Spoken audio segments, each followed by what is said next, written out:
Pine Ridge. Thanks for joining us this morning. Hope everyone's doing really well. I'm glad you're able to tune in. I'm glad we're able to meet in this kind of a setting. I gotta say though, I am looking forward to when we can get back together. This is doable, but it's not ideal, and so I know that, and I'm hoping, along with the rest of you, that this will all be over very soon, and we'll be able to get back together.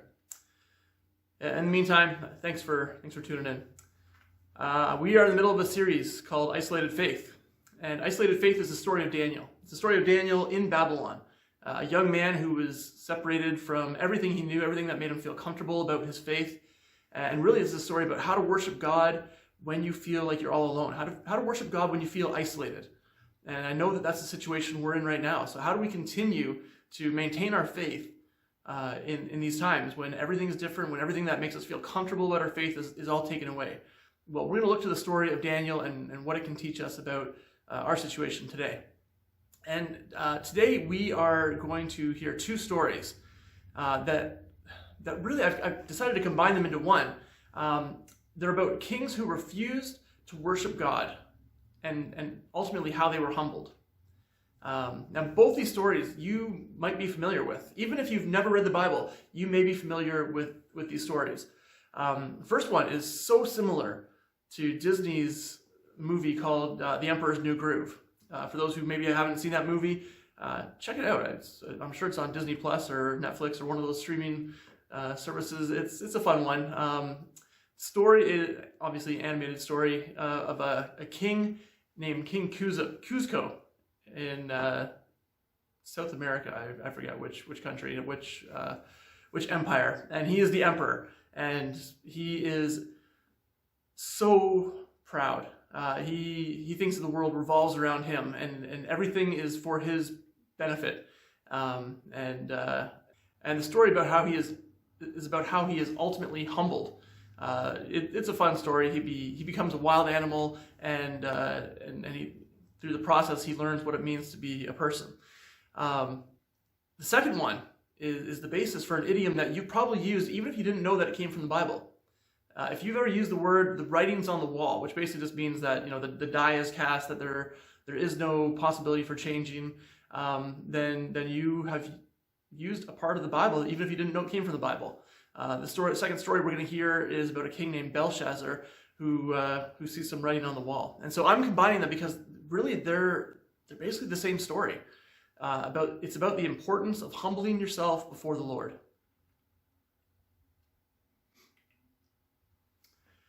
I don't know about you, but I see a lot of stuff online that makes me think that we need to hear these stories.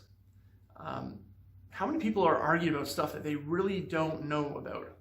They really don't have a lot of knowledge about. Now, I include myself in that, and I have to remember when I want to argue with somebody on the internet that just because I have an opinion doesn't mean that I'm really qualified to speak on a subject. And sometimes I'll chime in anyway, and usually I try not to because I probably shouldn't. But just imagine how much nicer the world would be if we all chose to be a little more humble.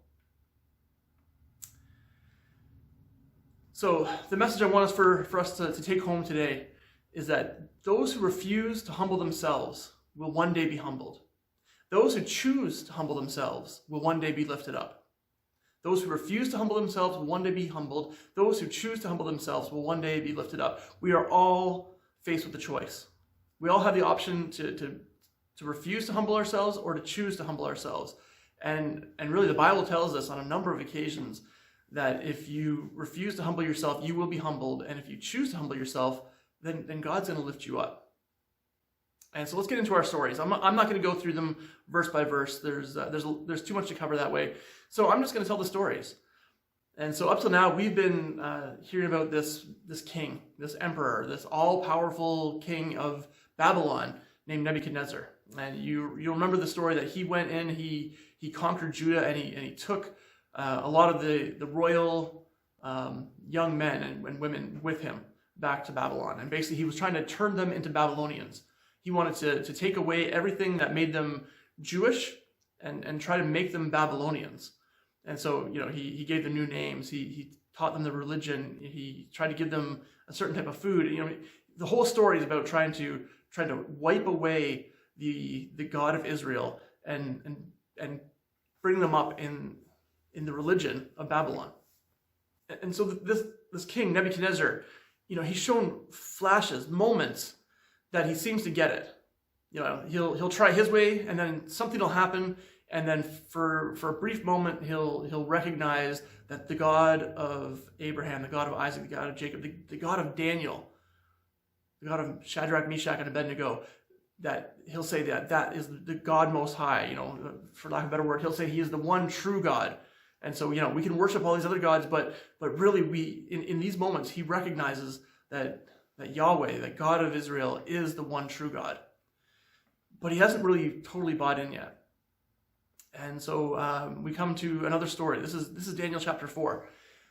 And again, the king has a dream, a nightmare, really. I mean, this happened a couple chapters ago, and you think, well, are you retelling the same story? No, but it seemed like Nebuchadnezzar needed to hear the same thing a couple of times to actually have it sink in. And so this time he has a dream of this huge tree. I mean, it's a magnificent tree, and everything is sheltered underneath it, and it provides food for everything. And then something happens to this tree. It gets cut down, and then somehow the tree becomes a person, and that person becomes a wild animal, and he's basically running around or running on all fours, maybe eating grass, just being out in the open, having the mind of an animal and having no control. And so, of course, this bothers Nebuchadnezzar. He doesn't understand it. He wants to he wants to get the answer. So he calls in his wise men to solve the problem for him. They can't do it again. And so then finally they call Daniel. And Daniel comes in, and Daniel's able to interpret the dream. Now, I think the wise men were probably able to interpret the dream as well. They chose not to, because really what it is this is bad news for King Nebuchadnezzar. And so Daniel says, he seems to have some affection for the king at this point. And he says, Nebuchadnezzar, if only this dream was meant for your enemies, but it is meant for you. And you are the tree. You remember with the statue, you are the head of gold. If you missed the sermon a couple weeks ago, you are a magnificent king. You seem to be all powerful. But this tree is going to get cut down. This tree is going to be personified, and this tree is going to become a wild animal. And basically Daniel is giving Nebuchadnezzar the bad news that, I hate to tell you, king, but you are going to lose it. You are going to go crazy. You are going to run around and eat grass and basically act like a wild animal. I mean, basically this is kind of the story of Cusco, the Emperor's New Groove. Unfortunately for Nebuchadnezzar, he's not even going to be able to maintain his faculties. He is just going to be like a wild animal. And Daniel says, the good news, though, is that after a period of time, and there's some debate as to what the representation of time is here. After some period of time, you are going to get your kingdom back. You're going to get your faculties back. But the problem, you're not going to get those things back until you realize you need to humble yourself before the Lord. And so a year passes, and you wish that Nebuchadnezzar would just get it. You wish he would say, I don't need to go through all that. I've seen what your God can do. I've seen how he can protect the people who I throw in the furnace. I don't want this to happen to me, so I'm just going to recognize God as king. Your God will become my God. But Nebuchadnezzar doesn't get it that way. And he's out walking on his rooftop and looking over all he's built and feeling this moment of pride and thinking, I'm the greatest, kind of like Muhammad Ali, I'm the greatest that there ever was or ever will be. And in that moment, judgment comes. And he hears a voice telling him that this thing that you had a dream about is now going to come to pass. And the Bible tells us that for 7 times, we don't know exactly what times mean. Some people think it means years. Some people think it means seasons. We don't really know, but there's a long period of time where Nebuchadnezzar loses his mind. And he becomes like an animal, running around, eating grass. It says that his fingernails grow long. It says that his hair grows long. And he just completely becomes an animal. Until the moment when he realizes that God of Abraham, Isaac, and Jacob, the God of Israel, is the one true God. And he humbles himself. He's been humbled now, but he recognizes that his place is not above the God of Israel. And when he does that, then his mind comes back to him, and then his kingdom is restored. Now, if we go forward one more chapter, we get almost the same kind of a story. The situation's different. Even the people are different this time, for the most part. But it comes down to the same issue. King Belshazzar, who is probably Nebuchadnezzar's grandson at this point, there's been a number of kings who have come and gone in the years in between. And Daniel has remained sort of in the background for all these kings. And he's not real well known in the kingdom, but sort of his name is out there. And so Belshazzar, we don't know this from the text, but from hearing the history of it, we actually find out that he's not the ultimate king right now. His father is actually the king.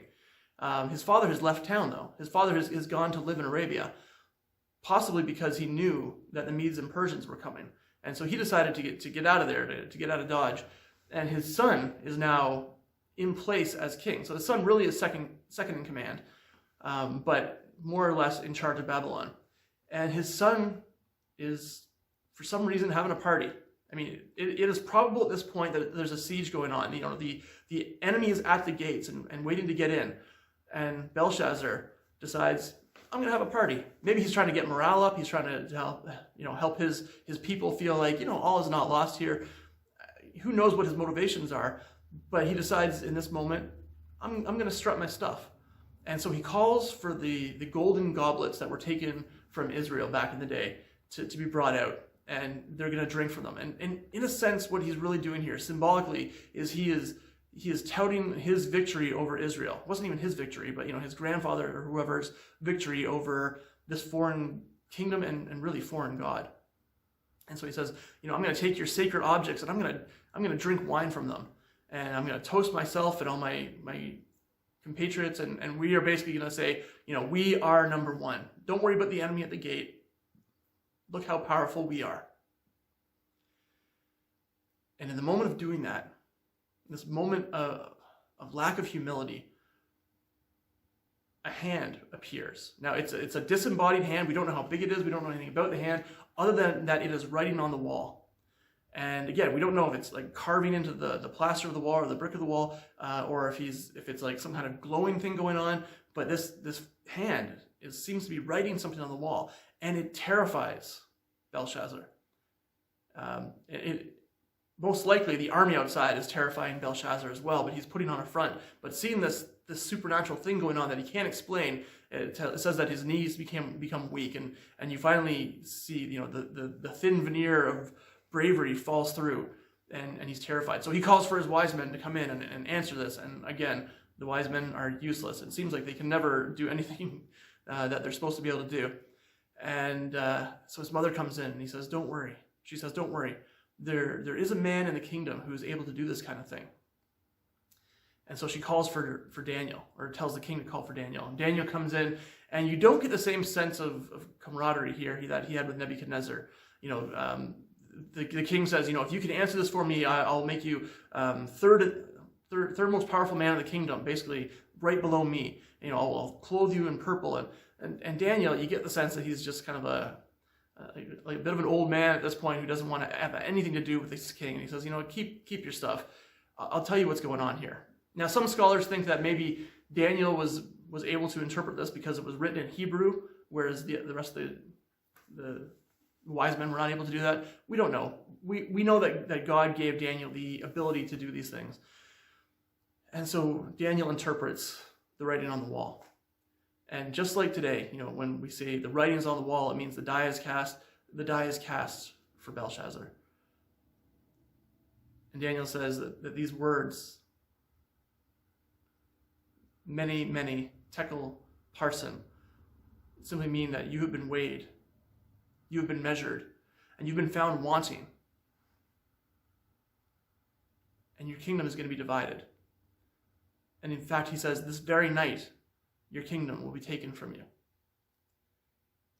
And so the king maybe just keep his word, or maybe mocking Daniel. We don't really know. He clothes him in purple and he says, okay, you're the number 1 or number 3 person in the kingdom.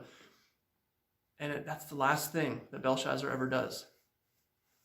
That very night, the Medes and Persians came in and took over, and King Belshazzar was killed. So what do we do with this story? I mean, really, it's the same story. 2 kings who refuse to humble themselves. The situations are different. The people are different, but it's the same story. A king who thinks that he's all-powerful refuses to humble himself, and then God comes in and humbles him. And so what we need to do is we need to not follow what these kings did. Not follow in the footsteps of these proud kings. We need to recognize that God is sovereign. We need to obey him, and we need to choose to humble ourselves. The Bible is very clear about this. I mean, variations on the same words, talking about humbling ourselves. We've got James 4:10, 1 Peter 5:6, Matthew 23:12, Proverbs 22:4, Proverbs 29:23, James 4:6, Proverbs 3:34, and probably some other ones that I'm missing, all have some variation of the words that say, humble yourselves before the Lord, and he will lift you up in honor. I mean, look at the people involved here. You know, just this last story, Belshazzar, who is supposed to be this all-powerful king, you know, he refuses to humble himself. Daniel, who has remained humble for as long as we've seen him in the story.